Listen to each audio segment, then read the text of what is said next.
Hello everyone, welcome to Lukmaan IAS. Today we are going to have the Hindu newspaper analysis dated 31st of October 2023. In today's newspaper analysis, we are going to cover a mapping topic and then we are going to cover articles right from the newspaper. Alright, so with this, let us see the list of topics that we are going to cover today. Right, so these are the list of articles that we are going to cover. Name of these articles along with the relevance of these articles with the syllabus of UPSC is mentioned so that you can easily correlate the topic with the syllabus and the page number according to the Delhi edition of the Hindu newspaper. Okay, so this is from the offline version of the Hindu newspaper. So with this, let us start the first topic, right? First topic for our discussion. This topic is known as Pacific Ring of Fire. The Pacific Ring of Fire has been in news many a times this year, right? Why? Because like recently we have witnessed many earthquake related events have been witnessed. These are also known as seismic events. So seismic events have been witnessed in many places and these places are mostly, right, very near to the this Pacific Ring of Fire. So why we consider what is the significance or importance of the Pacific Ring of Fire? To understand this, we need to understand about plate tectonics. All right, we need to understand about plate tectonics. Okay, so let's start the discussion of this topic. So it's a mapping topic that says Pacific Ring of Fire. Pacific Ring of Fire. So we are going to discuss about it. So the thing is, to understand Pacific Ring of Fire, we need to have an understanding of this, plate tectonic theory. Plate tectonic theory. Okay, plate tectonic theory. So those of you who have not studied plate tectonic theory, what you need to do, you need to open the NCERT book, NCERT Geography book of 11th standard. In the NCERT Geography book of 11th standard, there is we have this physical geography as part of it. Okay, so it's part of geomorphology. So the thing is, plate tectonic theory says that the earth, the entire earth, right? So on the surface of earth, we do have various kind of continents. Okay, so we do have over here we have continents and we have oceans. Okay, we have continents and oceans. So as we all know that we have 7 continents. We have 7 continents and we do have majorly we have 5 oceans, right? We have 5 oceans. So these continents and oceans, right, that we see, so we are able to see the outer crust of the earth. So if we talk about earth as a structure, this is earth, right? So earth has, let's say, various parts in it. So we have core, we have mantle, right? Then we have the outer crust. Okay, so let's say this is the outer crust of earth, right? Outer crust of earth. So this outer crust of the earth, it has, let's say, various plates. These are known as tectonic plates. It has what? Tectonic plates. And these tectonic plates are divided into 2 major groups. Okay, one of the plate is known as oceanic plate. One of the type of plate is known as oceanic plate, and other type of plate is known as continental plate. Okay, other is known as continental plates. Okay, continental plates.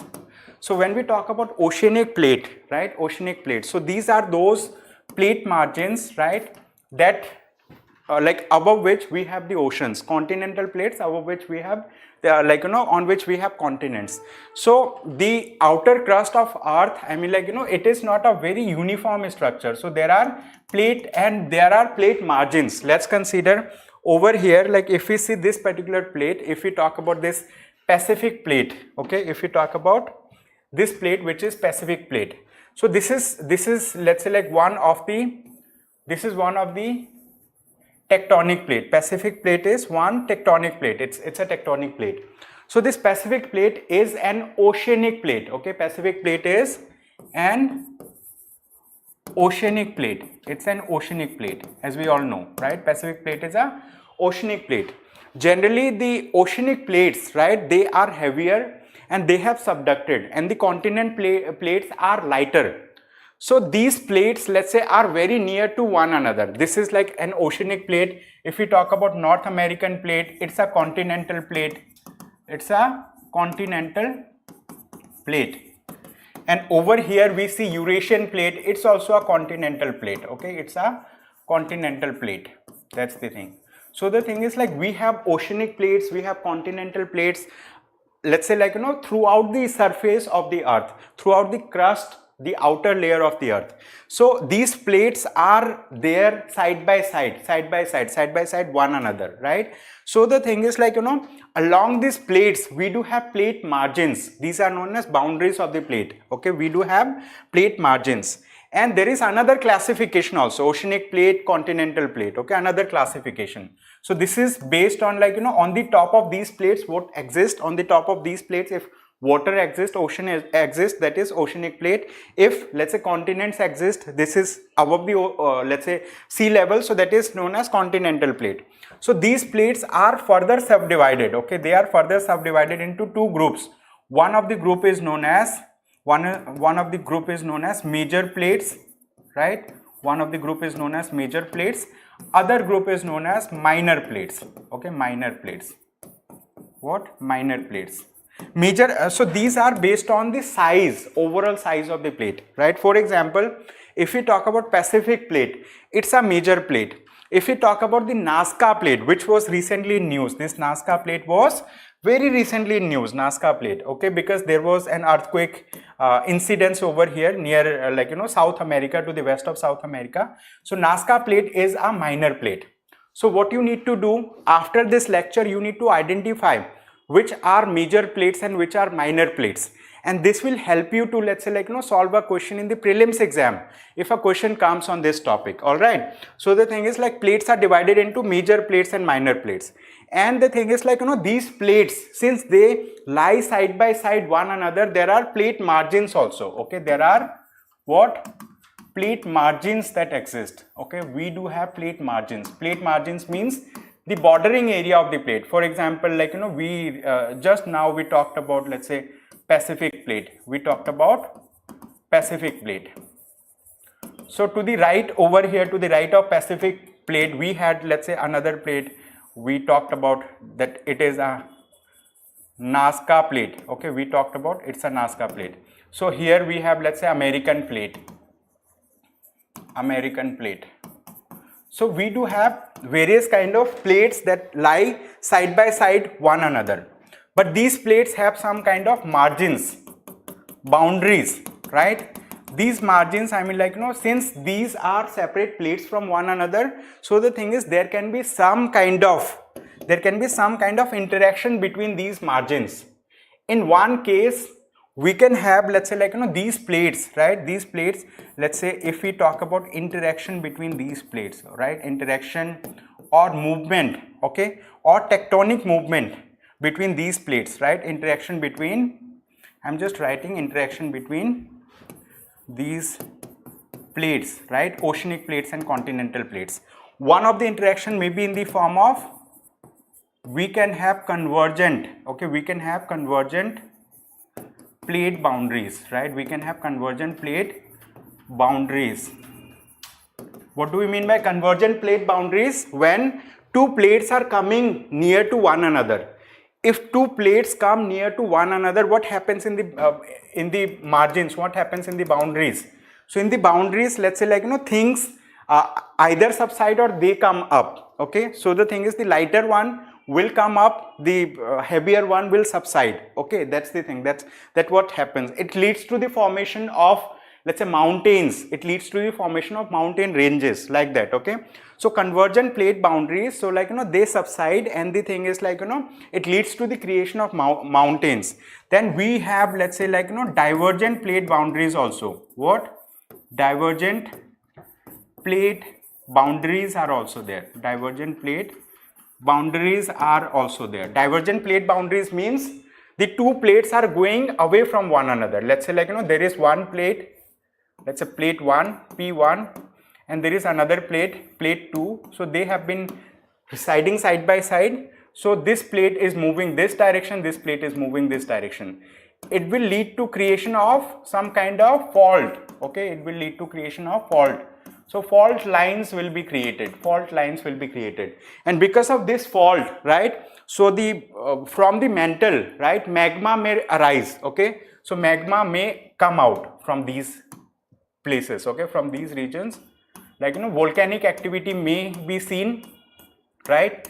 Volcanic activity may be seen, and magma can come out. Okay, magma can come out. Okay, here we see volcanic activity, right? Volcanic activity, so it is seen. Apart from this, there is a third classification also of plate. These are known as transform plate. What? Transform plates. What do we mean by transform plates? When, let's say, there is one plate, this is, let's say, third example that I'm saying, that this was the second one. Then we have another plate, this is P1, again this is P2. This plate is moving in this direction, this plate is moving in this direction. Means like they are moving parallel to one another, they are sliding past one another. In geography, in technical terms, we say it to be they slide past one another. Means like, they do not converge, they do not diverge, they are just passing parallel to one another. Okay, that is known as transform plates. So we do have various types of interaction between these plates, and the thing is, recently we have seen many volcanic activities in many places. We have seen earthquake related things. So whenever there is a movement of plate, it may lead to, right, earthquakes, right? And if we talk about this Pacific Ring of Fire, this is the area, right? In the Pacific Ring of Fire, this is the area where we see huge amount of active volcanoes. So there are many active volcanoes. Why? Because because of the movement of these plates.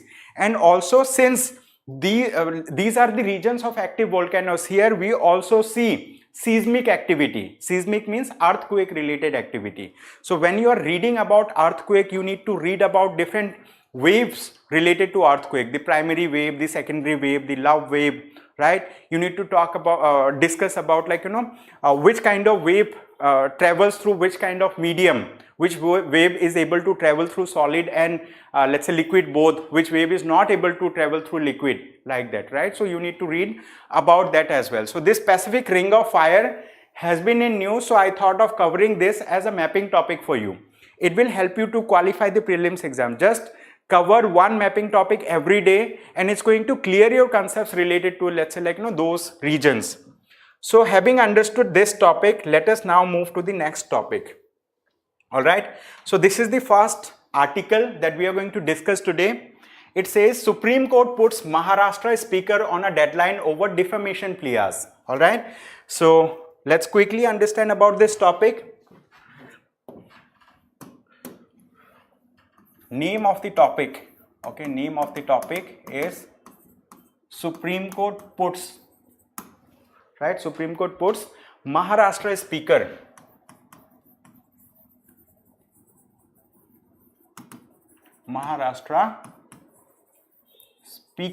right, Maharashtra Speaker on deadline over defection pleas, on deadline over defection pleas.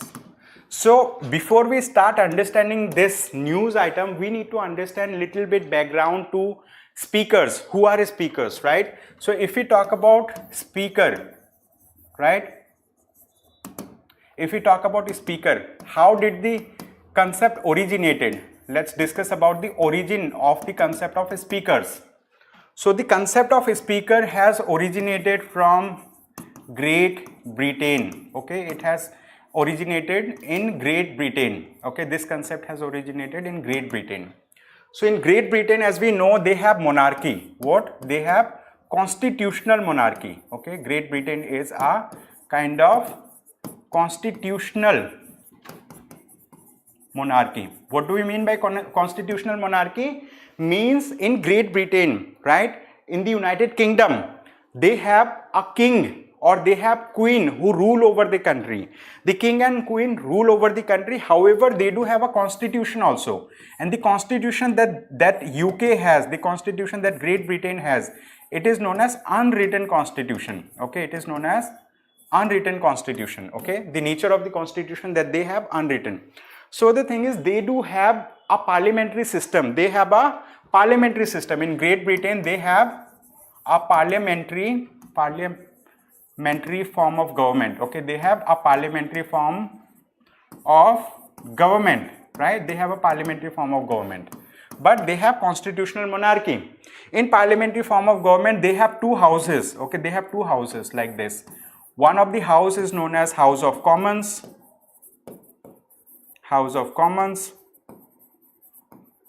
Other is known as House of Lords. If I am not wrong, this is House of Lords. House of Commons is similar to the Lok Sabha that we have in India. Okay, it is similar to Lok Sabha that we have, and it is similar to House of Lords is similar to the Rajya Sabha that we have in India. Okay, Lok Sabha and Rajya Sabha. So this is the thing. In House of Commons, many parliamentarians they are there. They sit over there.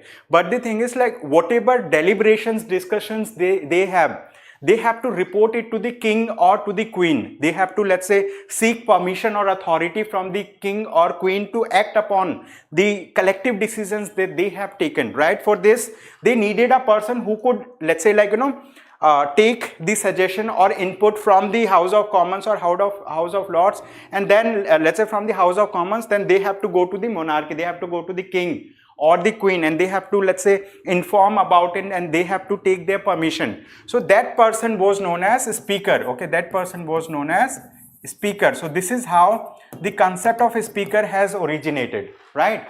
But the thing is, since we all know that India has been a colonial, let's say, like, colonial country of UK. So the thing is, like, they have ruled over us through colonialism.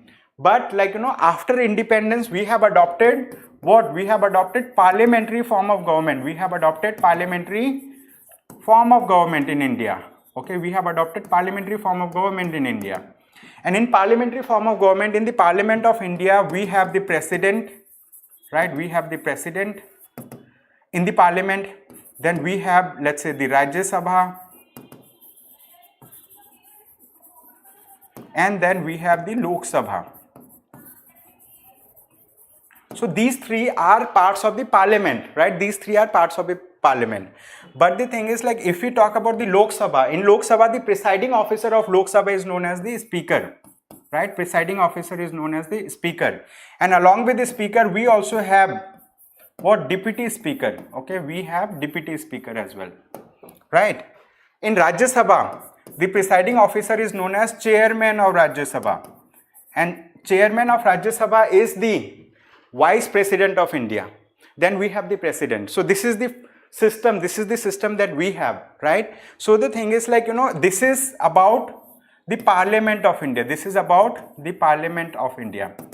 But if we talk about the state legislature, so, like, we have adopted a quasi-federal system of government. So we do have the central government, so where, like, we have the parliament, right? And if we talk about the state governments, if we talk about the states, so most of these states have unicameral legislature where they have state legislative assembly. Some states have a state legislative assembly plus legislative council also. All right. So in every state that has a state legislative assembly, they have a speaker. Okay, they have a speaker. A speaker is considered to be the presiding officer of the house. Okay, a speaker is the presiding officer, right? Presiding officer of the state legislative assembly, of the SLA, right? He is the like, the speaker is the presiding officer. Now the role of the speaker is, like, he is expected to work in a non-partisan manner. He is expected to work in a manner that, like, all the members of the state legislative assembly or of the Lok Sabha should be treated equal, no matter from which party they are coming from.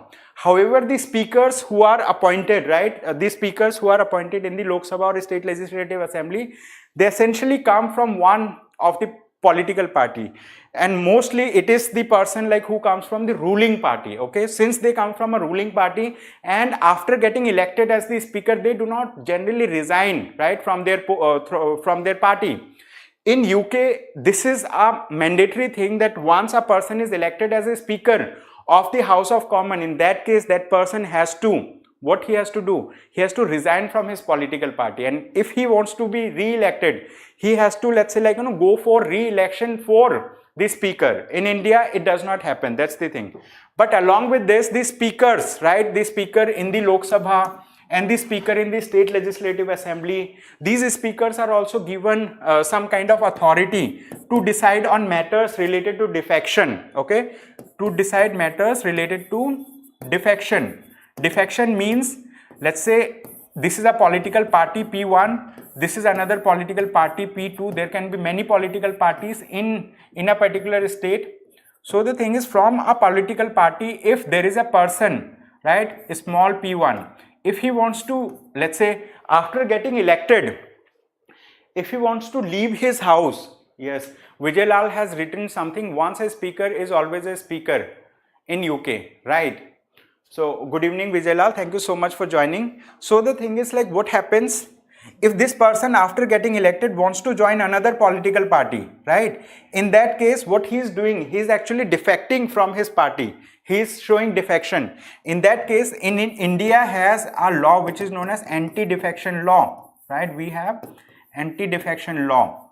This anti-defection law is mentioned in the 10th schedule of the Constitution. Where it is mentioned? It is in the 10th schedule of the Constitution. So the thing is, the speaker in India, speakers are given the authority to take a decision related to defection by applying anti-defection law. India allows, let's say, like, mass movement, means if more than 2/3 of the member of a political party moves from his party to another party, in that case this anti-defection law will not attract, means like it will not be invited. But if single member, few member move from one party to another party, so the thing is, in that case anti-defection law may be applied and the speaker has to take a decision. And this article that we are talking about, this article is essentially about a speaker of the Maharashtra, right, Lok Sabha, Maharashtra State Legislative Assembly. So the Maharashtra State Legislative Assembly speaker has delayed taking decision related to matter of defection, and that has led to the fall down of a political party, and another party came into power. So since then a case was going on, and recently the Supreme Court of India, especially the Chief Justice of India has said, right, CJI has said that, like, speaker cannot delay the decision indefinitely, they have to take a decision. And in this case the speaker has been given some deadline, okay, deadline till let's say, like, this December 31 and January 31, 2024. And before this also, in this article they have, let's say, mentioned about some cases where the Supreme Court of India has taken decision. One of the case, right, I'm just going to mention about those case laws that are mentioned in this article. One of the case law is related to Kesham Meghachandran Singh, okay, Kesham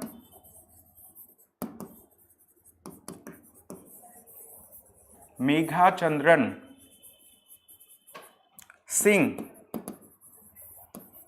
versus state of Manipur, okay, versus state of Manipur. So this is one of the case. So in this case, a 3-judge bench led by Justice R.F. Nariman said speaker should decide disqualification petition within a maximum of 3 months unless there are exceptional circumstances. Means in this particular case they have given a time frame of 3 months to the speaker to take a decision related to cases. And there have been another case also, it is known as the Karnataka MLA disqualification case, and here also a 3-judge bench of the Constitution of the Supreme Court, which was led by Justice N.V. Ramana, has held that a speaker who cannot stay aloof from pressures and wishes of his political party does not deserve to occupy his chair. That's the thing, okay. So so this is the article that we just discussed. Apart from this, now let us move to another article. This article says about the Israel-Palestine conflict is at a bend point, okay. So it is important that we understand this topic from the perspective that the author has written, okay. So let's quickly understand about this topic. So what is the name of the topic? I'm just opening that page so that I can write down the title from here. The Israel-Palestine conflict is at bend point.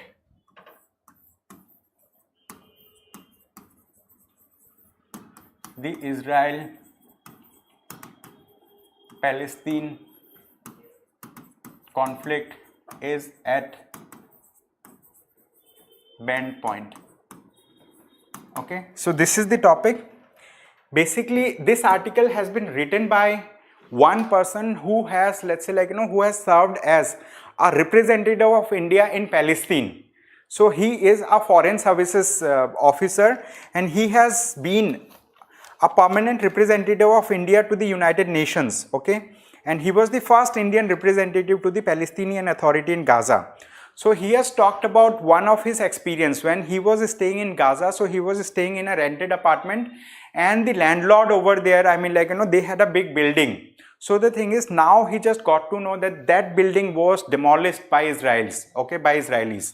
So the thing is, as we all know that Israel-Palestine conflict is going on, right? Israel-Palestine conflict is going on.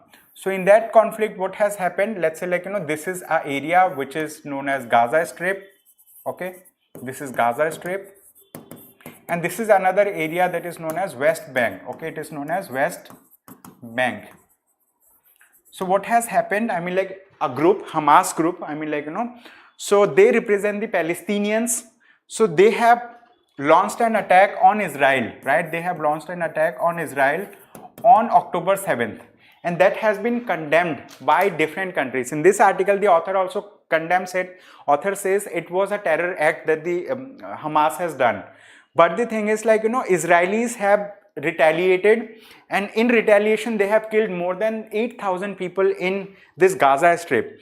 And the author has equated this Gaza Strip to an open prison. Okay, he has equated this to open prison. What do we mean by prison? Prison is somewhere like people are confined, and this is also an open air prison, because these people, the Palestinian people who are in the Gaza Strip, so they are confined from all sides, like 3 sides by Israel, and the thing is from 4th side from this with the sea, Mediterranean Sea, like that.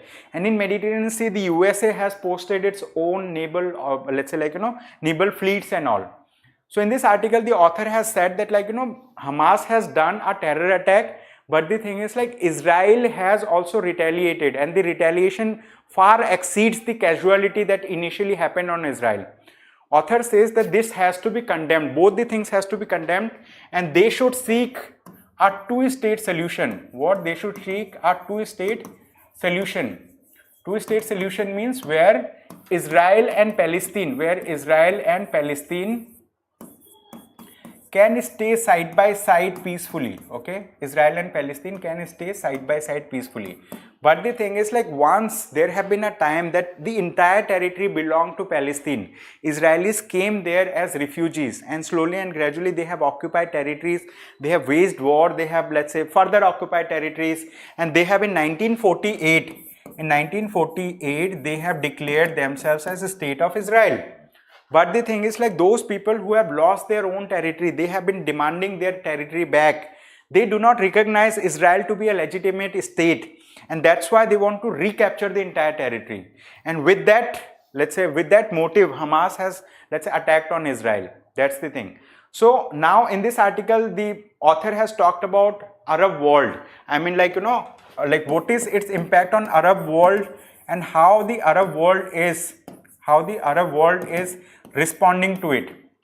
So Arab world, they are also equally condemning this attack, but there have been many demonstrations, there have been many processions where people have participated in the streets of other Arab countries, and they are totally condemning the attack that is being done by Israeli people on Hamas, on Gaza Strip, that has led to widespread killing of the civilians. All right, so this is the thing. In this article, the author has said that there is something which is known as Kal Chakra. Okay, Kal Chakra. So author has multiple times referred to this Kal Chakra. Author has said that time repeats. History repeats with time. So author says that whatever is happening today, right, is a repetition of what has happened in the past. Author talked about a war which is known as Yom Kippur War. What war? It is known as Yom Kippur War. This Yom Kippur War was fought in 1973.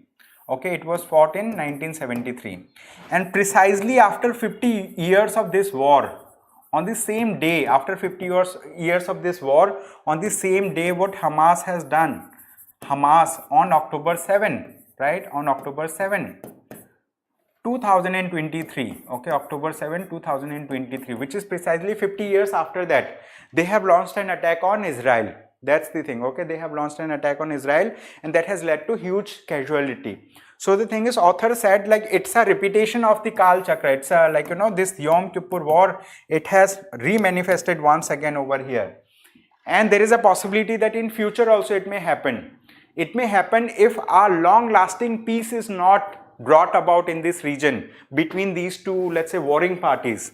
And long-lasting peace will only come through the two-state solution, okay? If they agree for a two-state solution, only then long-lasting peace will come. And the thing is, in this article, the author has also mentioned about a grouping which is I2, like this grouping is known as I2U2, okay, I2U2. So in I2, we have, let's say, India as one of its party, we have Israel as the other party, we have United Kingdom as one of the party, and apart from this, we have United Arab Emirates, sorry, not United Kingdom, it is USA and United Arab Emirates, UAE. So these are the four parties to the I2U2 grouping, means like it includes Israel also. However, India is not a direct party to the conflict that is happening. But recently what has happened, in the United Nations General Assembly, there was a resolution was moved where people have demanded a ceasefire. Ceasefire means both the parties, I mean like both the warring parties, they should put down their gun for a short while to discuss about, to negotiate about peace. How do we bring peace? In the UNGA, what India has done, India has abstained from voting, okay, India has abstained from voting, means like India did not vote in favor of ceasefire over there. India has cited its own reason. What was the reason? That reason was, India said that, like, in that, you know, resolution for a ceasefire, in that reason, they did not explicitly mention Hamas, that it has conducted a terror attack, although there was a mention of terror attack also, right? There was a mention of terror attack, however, it was not explicitly mentioned. Okay, this is the thing. So in this article, they have mentioned Oslo Accords also. Oslo Accords were, there were, let's say, like, you know, 2 Oslo Accords signed, and these Oslo Accords were signed for the creation of interim government in Palestine, so that this government can negotiate with Israelis, and so that, like, you know, they can lead to, right, they can lead to the long-lasting peace in the region. However, Oslo Accords also did not work. I mean, like, Israelis did not show much interest in resolving the issue, and like the government that they have in Israel, it is a far right government, okay, far right, I mean, like, you know, they are rightist ideology, that's the thing. Then we have another topic. It says towards stabilization of the U.S. China ties. Okay, this is also a very good topic. I'll be little quick in this topic also. Name of the topic.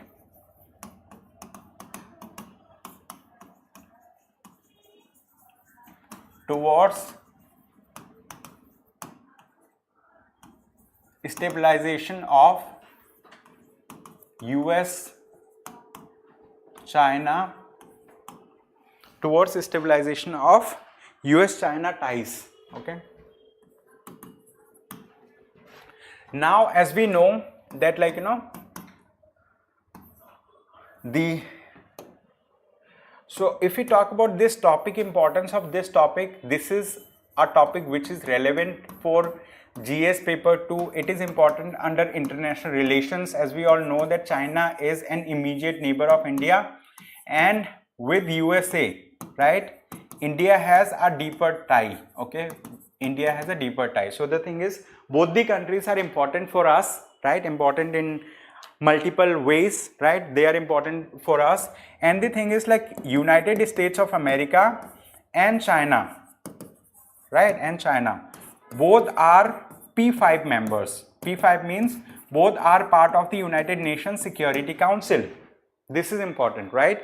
So the thing is, like, if we talk about United Nations system, it has a United Nations General Assembly having 194 members, and we have United Nations Security Council, right? This United Nations Security Council has 5 permanent members, they are known as P5, and they have 10 non-permanent members, okay? 10 non-permanent members. So these two, USA and China, are permanent members over there. So the thing is, like, the kind of government that China has and the kind of government that USA has, these two governments are very different from one another. Means, like, USA has a kind of democracy, right? They have a democratic system. China has a communist regime, okay? China has a communist regime. So the thing is, their types of government is different. So that's why the ideologies that they follow are, like, they also vary a lot. Okay, they vary from one another. So that's why the thing is, like, there have always been rift in the ties between these two countries. Rift means, like, they did not have very good smooth ties with one another. Recently, like, in this article, they have talked about one organization which is known as Asia Pacific Economic Cooperation. Okay, it is known as Asia Pacific Economic Cooperation, okay? Asia Pacific Economic Cooperation, APEC, Asia Pacific Economic Cooperation. So if you talk about Asia Pacific Economic Cooperation, right, what is this? It is an intergovernmental forum, okay? Asia Pacific Economic Cooperation is an intergovernmental forum, okay? It is an intergovernmental forum. So intergovernmental forum means they do not have a treaty. So no treaty was signed, right, to establish this like Asia Pacific Economic Cooperation. This particular cooperation, I mean, like, the member countries meet annually, okay? What they do, they meet annually once, and all the things that they sign, all the things that they discuss, deliberate, negotiate upon, so they are voluntary in nature, okay? These things are what? Voluntary means, like, even if they agree to something, it is voluntary on a member country whether to implement it or not to implement it. Voluntary and non-binding, okay? They are voluntary and non-binding in nature. That's the thing. So very soon there will be a Asia Pacific Economic Cooperation Summit. A meeting will happen between the member countries. So the thing is, the leader of USA and China, if you talk about USA, Mr. Joe Biden is the president of USA, right? Mr. Joe Biden is the president of USA. If we talk about Chinese president, it is Xi Jinping, right? Xi Jinping. So the thing is, these two leaders rarely meet. I mean, like, these two leaders, I mean, like, leaders from these two countries rarely meet. But it is expected that this time in the Asia Pacific Economic Cooperation, these two leaders will meet, right? They are going to meet with one another. If they are going to meet, so it is going to, let's say, unclutter the doubt in the relations between these two countries, in the stand of these two countries related to many, let's say, areas of geopolitics. Like, if we talk about the war that is happening between Hamas, or like between Palestine and Israel, there USA has a very definite stand. Means, like, it is partisan, it is single-sidedly supporting Israel, it is totally, let's say, like, against Palestine. However, if you talk about China, China has, let's say, like, has supported the cause of the Palestinians. That's the thing. So I mean, in this article they have discussed about towards stabilization of the US China ties. I mean, like, with the meeting of these two leaders, it is possible, it is likelihood, right? There is a likelihood that they can normalize their ties, right? So it says the relationship will remain a strong competitive tenor, but that should not prevent the US and China from making a pragmatic, okay? So pragmatic means practical. Their stand should be practical. At this point of time, the Chinese economy is seeing a downfall and the United States is strong economically as well. So there are some differences, but the thing is, like, this article says they should stand pragmatic. Again, this is another topic. This topic is related to, like, Israel-Palestine issue, okay? It is related to Israel Palestine issue. And in this article, basically they have talked about United Nations General Assembly resolution. Okay, they have discussed about UNGA resolution, right? UNGA resolution, the recent resolution that was moved, and here India has what? India has abstained. Abstain means it did not vote there. Okay, it did not vote either in favor of ceasefire or against it. Means like some countries are there that have voted in favor of ceasefire, that has voted in favor of, let's say, stopping the war. There are some countries that have voted against. These are, let's say, the United States, the United Kingdom, and I think there is another country. So some countries have voted in against also, but India has abstained. So in this article, the author has said that, like, by abstaining, by not voting in the United Nations General Assembly resolution from one of the most pressing and important issue in the world, India has lost its voice. India has lost its voice.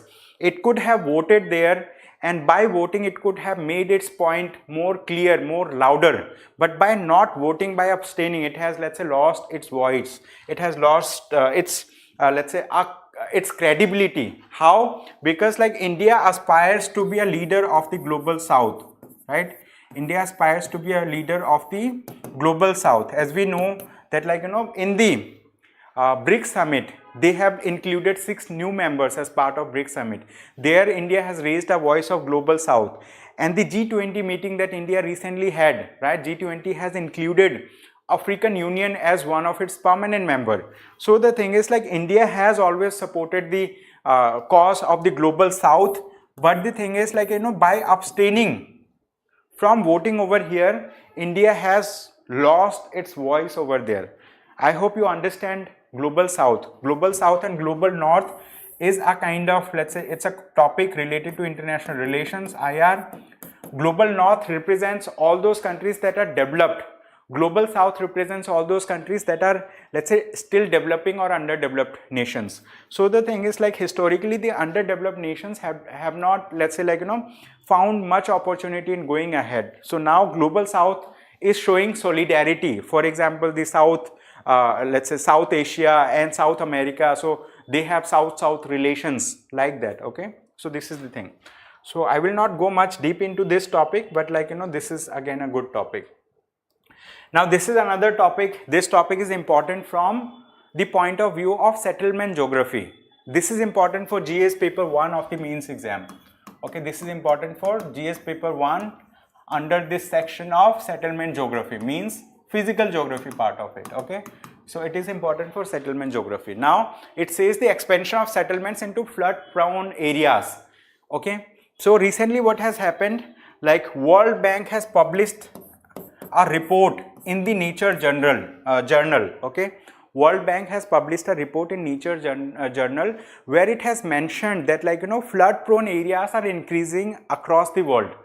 There are 20 countries that are more flood prone. It's not because that floods are approaching you, it's because, like, human settlements have encroached upon flood prone regions. Means, like, there are certain regions that are very near to rivers, that are very near to, let's say, like, lakes, that are very near to like oceans and all. So the thing is, like, since we have encroached upon the flood prone regions, so that's why the, I mean, like, the expansion of the flood prone settlements has increased. Okay, this is the thing. So in this article they have talked about India as well. So India currently does not feature upon top 20 flood prone countries, top 20 flood affected thing, but the thing is, like, many cities in India, they have, let's say, encroached upon those regions that are flood prone, and so, like, risk of flood in Indian cities, in Indian settlements is, let's say, increasing like on a day-to-day basis. In this article they have mentioned what is to be done, what should be done related to this. So what we can do is, like, although we are encroaching upon, but the thing is, like, who are more vulnerable, those people who have, let's say, their settlements, their houses that are not properly structured. I mean, like, so here they have talked about, like, those I mean, people who are living in slums, so whose houses are not pakka, so they, I mean, like, they are more flood prone. So it is necessary that, like, even if encroachment are being done by people, but the thing is like we need to adapt, and for adapting we should create our structures that are flood prone. We should be mindful about the environmental conditions. We should have adaptability. So these are the things that are mentioned in this article. All right, you can go through this article to understand a little more. Then we have another topic. It says electoral bonds promote and help donate clean money to parties. So the Supreme Court of India will start hearing the case of electoral bonds. What are electoral bonds? Electoral bonds are those bonds through which people like us and private companies or government officers or anyone in India or abroad can donate to political parties. So it's an instrument for donation to political parties. But the thing is, the electoral bonds can be purchased by people from designated branches of the State Bank of India.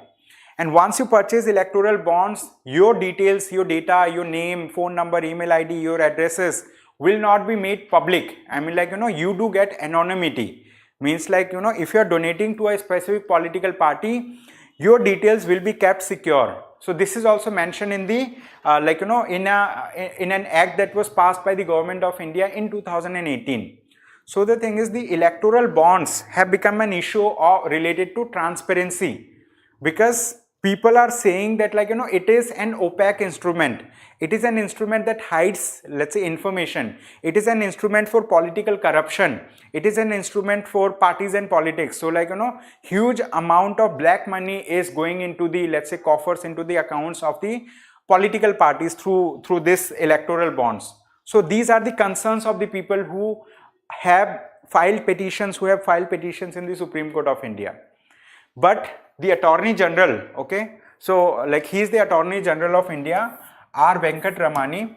Attorney General is the highest law officer of the country. He represents the central government in courts of law, in the Supreme Court of India, in the high courts, right, wherever needed. So the Attorney General of India has said that, electoral bonds promote and help donate clean money to parties. So he has supported the stand of the government. But the Supreme Court of India is yet to start hearing, and then it will take a decision. Okay, so this is the thing. We can go little detail on this topic. However, this is what is written for the time being. Then we have another article. This is related to Indian economy. It's an economy related topic. This is important under GS paper 3. Okay, under economy section, Indian economy. Okay. So it says, Finance Minister urges closer global cooperation to halt smuggling NAB masterminds. So the thing is, recently the Finance Minister of India has participated in the World Customs Organization. Okay, she has participated. So matters initiated under G20 presidency. Also, Finance Minister of India has participated in World Customs Organization. There she has mentioned that all the countries should take steps to, let's say, identify the persons who are involved in, smuggling, let's say, terror financing, money laundering. Okay, people who are involved in smuggling, terror financing and money laundering. And the Finance Minister of India has said that these people, the masterminds, the top level people who are involved into these activities, they should be identified and they should be held. They should be held means they should be sent to the prisons, they should be sent to jails. Only then we will be able to, let's say, curb, only then we will be able to tackle the menace of smuggling, terror finance and let's say, money laundering. Okay, this is the thing. So she has made a statement there and she talked about actionable intelligence. She said, the intelligence agencies or enforcement agencies must be given more power so that they can take, let's say, different steps whenever needed, right? This is the thing. So that's all for the day. Thank you so much everyone for attending today's session. I hope you have a good day ahead. Thank you.